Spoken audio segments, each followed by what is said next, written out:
시편 100편 1절에서 5절까지 말씀입니다. 할렐루야. 자, 오늘은 감사의 이유라는 제목으로 함께 말씀을 나누겠습니다. 감사에 관한 예화들은 참 많습니다. 이렇게 했더니, 이렇게 감사했더니 하나님께서 이런 은혜를 주셨습니다. 그것이 꼭 물질적인 것뿐만 아니라 우리의 신앙에, 우리의 영혼에 하나님께서 이렇게 만져주셨습니다. 내가 이렇게 감사했는데 또 하나님께서 이런 응답을 주셨습니다 하는 고백들이 참 많이 있습니다. 그 가운데 하나가 또 미국의 10대 재벌 중에 한 사람이었던 하이네라는 사람 이야기도 있는데, 이 사람이 처음 사업을 시작할 때 시작하자마자 이 하나님의 은혜로, 정말 하나님의 은혜 아니면 표현이 안 될 만큼 놀라운 번창을 허락해 주셔서 순식간에 백만장자가 되었답니다. 사업이 번창하기 시작하면서 바빠지기 시작했더니만 교회를 멀리하기 시작했고 하나님을 멀리하기 시작했습니다. 물론 마음은 그러지 않았죠. 그런데 여러 가지 이유와 핑계가 자꾸 생겨서 자꾸 교회를 좀 멀리하게 된 거죠. 그렇게 모든 사업이 자기 노력과 지혜로 잘 되는 줄 알았고, 야, 내가 하니까 다 되는구나, 이고만장해졌고 하나님의 은혜에 감사할 줄 모르고 자기 중심적인, 내가 가고 싶으면 가고 오늘은 좀 아니다 싶으면 안 가고, 이런 신앙생활에 빠지게 되어 가다가 결국은 경제적인 어떤 어려움 때문에 파산 직전에까지 이르게 되었고, 결국은 경제사범으로 몰려서 감옥에 들어가게 되었답니다. 백만장자였는데 순식간에 그렇게 되었답니다. 그때 자신을 돌아보게 됩니다. 하나님께 회개하면서 자기 가족들, 그래도 내가 아무리 망해도 우리 가족들 입에 풀칠은 해야 되지 않겠느냐 하면서 짝받고 꿈쳐도왔던 15,000불이 있었는데, 그것을 회개하는 가운데 하나님의 은혜가 생각이 나면서 너무 그 하나님의 은혜에 감사해서 그 바닥에서, 제일 밑바닥에서 그 15,000불을 하나님께 몽땅 헌신해 드렸답니다. 그래서 이 하이네라는 사람이 처한 상황을 알고 있던 목사님, 그 교회에 출석하던 목사님이 하이네가 출소하자마자 그를 불렀고, 또 하이네는 지금까지 있었던 일들을 다 목사님에게 고백하고 얘기했답니다. 그래서 교회가 마음을 합해서 이 하이네를 돕기로 그렇게 결정하고 성금을 모아서 그가 다시 사업을 할 수 있게 됩니다. 사업 수완이 아주 좋았던 사람이기 때문에 다시 일어설 수 있도록 그렇게 교회가 도왔답니다. 그러자 또 다시 사업을 시작해서 그는 우리가 예상한 것대로 또 다시 번성했고, 하지만 이번에는 여호와의 기업으로, 하나님의 기업으로 믿고 범사에 감사하며 하나님께 은혜를 돌리고, 또 그래서 하나님께서 축복하시는 대재벌로 지금도 이름을 기억하게 되었답니다. 이런 예는 참 우리 주변에도 많이 넘치고 넘칩니다. 하나님께서 나에게 베풀어 주신 것, 이거 너무 감사해서 하나님께 감사의 마음을 담아서 뭐 큰 거 아니지만 물질 올려드렸는데 하나님께 더 많은 것들로 채워주시는 것. 물론 우리가 이것을 노리고 이것을 위해서 뭔가 드리면 그러면 뭐가 잘 안 돼요. 우리가 헌금을 할 때도 내가 이만큼 드리면, 내가 한 10,000원 드리면 이번 주에 100,000원 필요한데 한 100,000원 정도 채워주시겠지, 이런 얄팍한 계산으로 드리면 하나님께서 그거 결코 응답하지 않으십니다. 하나님께서 받으시면 갑절이 될 텐데 그것을 하나님께서 받지 않으셨다는 거죠. 죄송한 얘기지만. 그런데 그런 마음이 아닌 정말로 마음을 다해서 하나님께 올려드리면, 그것이 물질뿐만 아니라 내 삶을, 내 마음을, 나의 모든 것들을 하나님께 그렇게 올려드리면 하나님께서 사용하시면 오병이어의 기적처럼 하나님 손에 딱 들리면 내가 드렸던 내 삶이 몇 갑절의 삶이 되어서 많은 이들에게 은혜로 돌아가고, 내가 올려드렸던 내 마음 몇 갑절로 하나님께서 되돌려 주시며 우리에게 풍족하도록 채워주신다는 것, 그것을 꼭 기억하시기 바랍니다. 감사는 천륜이고 일륜입니다. 감사는 반드시 해야 되는 것임에도 불구하고 감사하는 사람보다 감사하지 못하고 사는 사람이 더 많죠.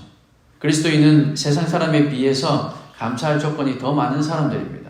그리고 그 감사의 본질은 하나님께 대하여여야 합니다. 누구 때문에, 어디에가 아니라 우리는 늘 하나님께 감사하는 거죠. 성경은 우리에게 여호와께 감사하라 이렇게 명령하고 있습니다. 오늘 본문 4절에도 보니까 그에게 감사하며 그의 이름을 송축할지어다 라고 말씀하고 있습니다. 우리는 본문 속에서 왜 하나님께 감사하는 삶을 살아야 하는가? 오늘 그것을 우리가 한번 발견하고, 그래서 하나님께 감사하는 삶, 이 삶이 이번 한 주간만이 아니라 우리 평생에 걸쳐서 하나님께 감사하는 삶이 될 수 있기를 소망합니다. 왜 하나님께 감사해야 될까요? 그 첫 번째 이유는 3절 말씀에 기록되어 있습니다. 우리 3절 말씀 한번 볼까요? 여호와가 우리 하나님이신 줄 너희는 알지어다. 그는 우리를 지으신 이요 우리는 그의 것이니 라고 말씀하고 있죠. 그가 우리 하나님이요 우리의 창조자이기 때문에 우리는 하나님께 감사해야 되는 거죠. 다른 이유가 없습니다. 사실 우리의 하나님이요 우리의 창조자이시기 때문에 우리는 하나님께 감사하는 겁니다. 우리 인간은 저절로 생겨난 것이 아닙니다. 여러분 스스로 있는 사람 여기 계십니까? 나는 스스로 여기 있습니다. 그런 사람은 아무도 없잖아요. 우리 인간의 존재를 생각할 때 전능하신 하나님이 모든 만물을 창조하시고 하나님이 만드신 모든 만물을 다스리고 지배하고 또 관리하도록 맨 마지막에 우리 인간을 하나님의 형상대로 창조하셔서 에덴 동산을 관리하게 하셨습니다. 그렇기 때문에 기독교 신앙에서는 창조주 하나님이 모든 만물을 창조하시고 인간을 창조하셨다라는 이 전제를 빼놓고는 나 스스로 존재한다는 것 있을 수도 없지만 만약 있다 할지라도 아무 의미가 없는 거죠. 우리 신앙의 근본적인 자세는 하나님은 창조주이시며 나는 그 피조물이라는 사실을 늘 확인하면서 사는 것입니다. 저와 여러분은 주체적인 삶을 살아야 되는 것은 맞지만 주인 정신을 가지고 살아가야 되는 것은 맞지만 그러나 우리가 창조주가 아니라 우리는 피조물이라는 사실을 우리는 늘 기억해야 됩니다. 우리에게 주신 모든 것은 하나님의 것입니다. 우리가 오늘 추수감사 헌금으로 올려드린 이 물질도 사실은 다 하나님의 것인 것, 하나님께 돌려드리는 것이죠. 여러분 11조 하는 것도 사실 하나님께서 주신 모든 것이 다 하나님 것인데 이 땅에서 우리가 먹고 살 수 있도록 하나님께서 이렇게 물질들 허락해 주셨는데 이 모든 것 하나님의 것입니다 라는 표시로 10분의 1은 떼서 하나님께 올려드리는 거죠. 우리는 피조물이라는 사실을 우리는 반드시 기억해야 합니다. 그래서 우리는 날마다 신앙 고백을 합니다. 전능하사 천지를 만드신 하나님 아버지를 내가 믿사오며 천지를 만드신 하나님 아버지, 전능하신 하나님 아버지를 내가 믿는다라는 말입니다. 또한 피조물된 인간의 삶의 목적은 창조주 하나님을 기쁘게 해드리고 그 이름을 영화롭게 해드리는 것, 이것이 우리 사람을 지으신 가장 첫 번째 목적입니다. 우리의 삶의 가장 첫 번째 목적은 하나님을 기쁘게 하는 것이죠. 하나님을 영화롭게 하는 것이 우리 삶의 목적이라는 겁니다. 사랑하는 여러분, 우리에게 소중한 것 무엇입니까? 여러분에게 지금 가장 소중한 것 꼽으라면 어떤 것이 있습니까? 여러분 가정 소중하죠. 또 여러분이 가지고 있는 물질 소중하죠. 여러분의 직장, 여러분이 다니고 있는 학교, 이 다 소중한 것들입니다. 그리고 여러분 자신, 오늘날 이 세상은 그 어떤 것보다 네가 제일 소중해라고 가르치는 세상입니다. 그래서 인권 이런 얘기를 너무나도 많이 하죠. 네가 가장 소중해, 네가 행복해야 돼 라고 가르치는 세상에서 우리는 살아가고 있습니다. 틀린 말은 아니지만 완전히 맞는 말도 아닙니다. 우리가 소중한 것은 맞지만 우리는 하나님의 사명을 이루기 위해서 소중한 것이죠.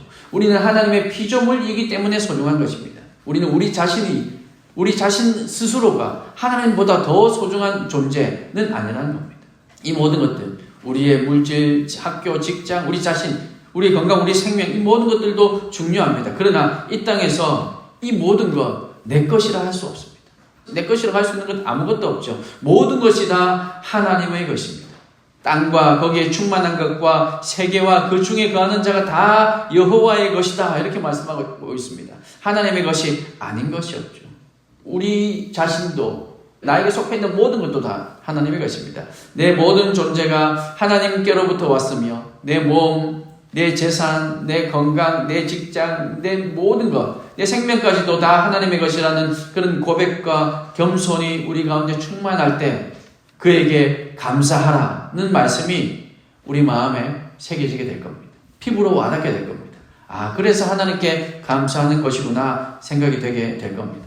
사랑하는 여러분, 우리가 살아가는 이 세상은 잠깐 보이다가 없어지는 안개와 같다 이렇게들 얘기합니다. 마치 열흘도 피어있지 못하는 꽃과 같다. 얼마 지나지 않아서 우리는 순식간에 늙어서 없어져 버릴 존재들이다. 제가 이렇게 나이가 많이 들게 될 줄은 상상도 못했습니다. 제가 20대 때 여러분 때 내가 언제 50이 될까 상상도 못했어요.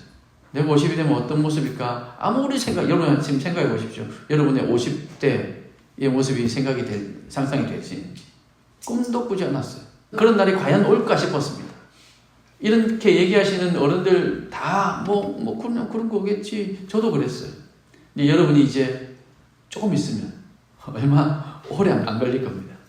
조금 있으면 저와 비슷한 그때 목사님이 얘기하는 그 말이 이 말이구나 느낌이 올 겁니다. 저도 그랬거든요. 20대 때는 시간의 속도가 20km고 50대 때는 50km고 이렇게 얘기들 하잖아요. 정말 그렇게 느껴집니다. 야, 내가 50이 된다고? 상상도 못했는데 그런 날이 오더라고요. 잠깐 보이다가 없어지는 안개와 같습니다. 금방 없어지는 안개도 사라지고 꽃도 다 떨어지는 그런 것이 우리의 삶입니다. 여러분 얼마나 건강하시고 또 여러분 남은 삶이 얼마나 많고 여러분의 능력이 얼마나 많은지 잘 모르겠습니다. 그렇지만 모든 것이 하나님의 것이다 라는 의식을 가질 때, 그 마음을 우리 마음에 새길 때 우리는 겸손해질 수 있고 우리를 낮출 수 있고, 그래서 우리는 하나님께 감사할 수 있게 되는 것입니다.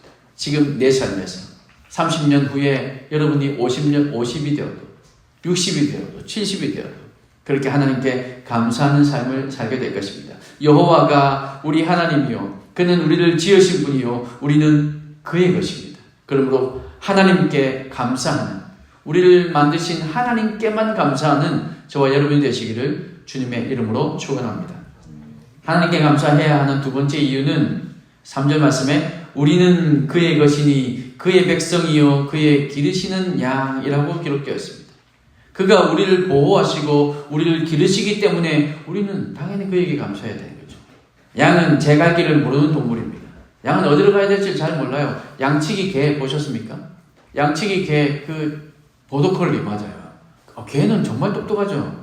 보더콜리가 이렇게 막 양들을 이렇게 몰고 가면 양들이 그제서야 제 갈 길로 갑니다. 근데 그것도 그때서야 깨달아서 가는 것이 아니라 보더콜리가 막 이렇게 모니까 어쩔 수 없이 도망가고 하다가 제 갈 길을 가는 거죠. 양들은 그런 존재들입니다. 우리를 양에 비유하는 이유가 이런 것들 때문이죠. 우리는 우리가 가야 할 길을 모릅니다. 여러분 늘 그렇게 기도하잖아요. 하나님, 제가 앞으로 가야 할 길이 뭡니까? 제가 어떻게 해야 됩니까? 하나님 비전을 보여주십시오. 제가 이 직장을 가야 될까요? 저 직장을 가야 될까요? 이 학교입니까? 저 학교입니까? 늘 우리는 갈림길에 서 있잖아요. 우리는 어디로 가야 될지를 알지 못하는 양과 같은 존재들입니다. 하나님은 양같이 제 갈 길을 모르는 우리를 인도하시고 보호해 주십니다. 그러니 우리가 하나님께 감사할 수밖에 없는 것이죠. 우리가 이 갈림길에 서서 기도할 때 참 이랬으면 좋겠습니다. 그쪽 아니고 이쪽이야. 이렇게 얘기해 주시면 얼마나 좋을까요? 아니야 그쪽 아니야. A라니까 1번 길로 가. 1번 길로. 물론 이렇게 말씀하시진 않으시지만 만약 하나 우리가 잘못된 2번 길로 갔다 할지라도 하나님께서 2번 길에서 서서히 우리를 조금씩 우리에게 인식하지 못할 때도, 우리가 인지할 때도 하나님께서는 1번으로 다시 하나님의 길로 돌이키게 하십니다. 우리를 인도하시고 보호하십니다. 보더콜리가 양을 이렇게 몰고 저렇게 모는 것처럼 하나님께서 우리를 잘못된 길로 간다 할지라도 하나님께서는 우리를 조금씩 인도하신다는 거죠. 또한 이러기도 합니다. 하나님은 능력이 많으시기 때문에 우리가 비록 하나님께서 원하시는 길이 아닌 다른 길로 갔다 할지라도 그곳에서 합력해서 선을 이루게 하시는 분도 하나님이세요. 그곳에서도 하나님의 뜻을 드러내서 하나님의 뜻이 나타나게 살아가게 하는 것, 이것도 하나님께서 하시는 일입니다. 어떤 사람에게는 이렇게 돌이켜서 일본으로 가게 하시고, 어떤 사람에게는 여기서 또 하나님의 뜻을 이루게 하시고, 하나님께서는 능력 많으시기에 다양한 방법으로 우리를 인도하십니다. 우리는 갈 길을 모르는 양 같은 존재들이기 때문에 그렇습니다. 다윗은 시편 23편에서 여호와는 나의 목자시니 내게 부족함이 없으리로다. 그가 나를 푸른 풀밭에 누이시며 쉴만한 물가로 인도하시는도다 라고 고백합니다. 주님 안에서 우리의 삶은 참 쉼과 참 행복이 있는 곳으로 인도받게 되는 것이죠. 하나님을 쫓아가면, 주님의 인도하심을 따라가면 그곳에는 평안이 있습니다. 그곳에는 하나님의 역사가 있습니다. 그곳에서는 하나님께서 우리와 함께 하시는 평안이 있게 된다는 거죠. 그러니 우리는 주님께만 감사하고 주님을 쫓아가는 삶이 되어야 할 것입니다. 또 세 번째로 우리가 하나님께 감사해야 하는 이유는 5절 말씀에 보시면 이렇게 기록되어 있습니다. 여호와는 선하시니 그의 인자하심이 영원하고 그의 성실하심이 대대에 이르리로다. 하나님의 사랑이 영원하고 그 성실하심이 우리와 함께 하시기 때문에 우리는 감사하는 거죠. 하나님의 사랑은 영원한 사랑입니다. 잠깐 우리를 사랑하고 마는 것이 아니라 영원히. 우리 인간의 사랑은 어떻습니까? 잠깐이잖아요. 길어야 몇 년이잖아요. 정말 최대한 길어야 100년이잖아요. 그런데 하나님은 영원히 우리를 사랑하십니다. 그 영원하신 사랑이기에 우리는 하나님께 감사하는 거죠. 하나님의 그 성실하심이 우리와 함께 하기 때문에 우리는 하나님께 감사합니다. 창조 이후 지금까지 인간이 하나님께 돌아오기를 기다리시는 그 사랑보다 더 큰 사랑은 없었습니다. 집을 나간 탕자의 아버지가 문을 열어놓고 아들이 돌아오기를 날마다 기다리는, 저 멀리까지 쳐다보면서, 그래서 저 멀리에서 저 실루엣이 우리 아들 같은데 라고 느껴지는 순간 그 아들을 향해서 뛰어가는 그 아버지 같은 그 사랑으로 오늘도 우리를 바라보고 계신다는 거죠. 여러분들 오랜만에 교회 오면, 한 몇 개월 만에 교회 나오면 우리 어떻습니까? 여러분이 그 몇 개월 만에 나오는 지체를 딱 바라볼 때, 왜 왔어? 몇 개월이나 안 하더니만 갑자기 또 왜, 뭐가 필요해서 왔어? 이렇게 생각합니까? 솔직히 그렇게 생각도 하잖아요. 물론 그렇게 생각하지 않겠죠. 반갑잖아요, 그죠? 근데 그 반가움이 또 금세 사그라듭니다. 우리는 그렇습니다. 그러나 우리 하나님은 그렇지 않다는 거죠. 우리 하나님은 우리가 5개월을 안 오다가 왔든 6개월을 쉬었다 왔든 그게 몇 년이었든 우리 하나님 우리를 끝까지 기다리시며 우리를 반겨주십니다. 우리는 잠깐 반기고는 또 우리 삶에 적응되어서 그냥 그 찌들린 채로 살아가지만 우리 하나님은 그렇지 않습니다. 우리 하나님은 돌아오는 우리를 향해서 영원히 기뻐하시며 우리와 함께 하십니다. 죄로 인하여 하나님과 원수되고 그 죄의 값으로 인하여 영원히 멸망받을 수밖에 없는 우리를 하나님께서 그런 우리를 위해서 독생자 예수 그리스도를 주시고 그 아들을 희생하셔서 죽기까지 복종케 하시고 십자가에 죽게 하심으로 속죄의 제물이 되게 하시는 그 하나님의 사랑이 영원하시며 또 그 인자하심이 영원하시며 그 성실하심이 대대까지 이르게 하셨다. 그렇게 우리는 하나님께 감사하는 겁니다. 여러분 끝으로 이렇게 여러분 이 감사의 말씀을 마무리했으면 좋겠습니다. 감사에는 두 가지 유형이 있죠. 첫 번째는 1차원적인 감사입니다. 무엇 때문에 드리는 감사. 오늘도 하나님 우리 직장에서 보너스를 주셨으니 하나님 감사합니다. 이런 이유 때문에. 하나님 제가 오늘 이런 성적을 받게 하셔서 하나님 감사합니다. 이런 어떤 이유가 있어서 드리는 감사. 이게 1차원적인 감사라고 얘기하는 거죠. 그런데 무엇 때문에 드리는 이런 1차원적인 감사에는 좀 위험성이 내포되어 있습니다. 무슨 말이냐면 그 무엇이라는 거. 그 감사의 이유가 만약에 사라지거나 그 감사의 조건이 내가 생각하기에는 좀 이제 올만한데 오지 않으면 나에게 회사에서 이번에 보너스 줄만한데 보너스 안 주면 그러면 감사하지 못하게 되는 거죠. 감사하지 못할 뿐 아니라 불평하게 되는 겁니다. 원망과 불평으로 바뀌게 됩니다. 그래서 이것이 위험하다는 겁니다. 주어진 것 때문에 감사하는 일은 당연한 의무이지만 이 1차원적인 감사는 너무나도 당연하지만 초보 단계의 감사. 우리는 여기서 더 나아가야 합니다. 두 번째 감사는 무엇 때문이 아니라 무엇임에도 불구하고 감사하는 거죠. 그럼에도 불구하고 감사하는 겁니다. 저는 그럼에도 불구하고 라는 이 단어를 참 좋아합니다. 제 삶에 늘 그렇더라고요. 그럼에도 불구하고 하나님께서 인도하시고 그럼에도 불구하고 예배하라고 하시고 그럼에도 불구하고 끝까지 믿으라고 하십니다. 이 그럼에도 불구하고 하나님께 감사할 수 있다면 그것이 진정한 하나님께서 기뻐하시는 감사일 거라 생각이 됩니다. 욥의 감사를 생각해 보시고 모세의 감사를 한번 생각해 보십시오. 욥이 감사할 수 없는 상황에서도 감사하는 그리고 모든 삶을 통해서 하나님께 감사로 나아갔던 그 욥의 감사를 한번 기억해 보십시오. 신앙의 깊은 경지에서 하나님을 깊은 곳에서 만날 수 있었기에 드릴 수 있는 그런 감사인 겁니다. 이것은 사명에 대한 감사고 하나님의 절대적인 은총에 대한 감사인 것입니다. 오늘 저와 여러분은 이런 무엇에도 불구하고 그럼에도 불구하고 감사할 수 있는 우리가 될 수 있기를 주님의 이름으로 축복합니다.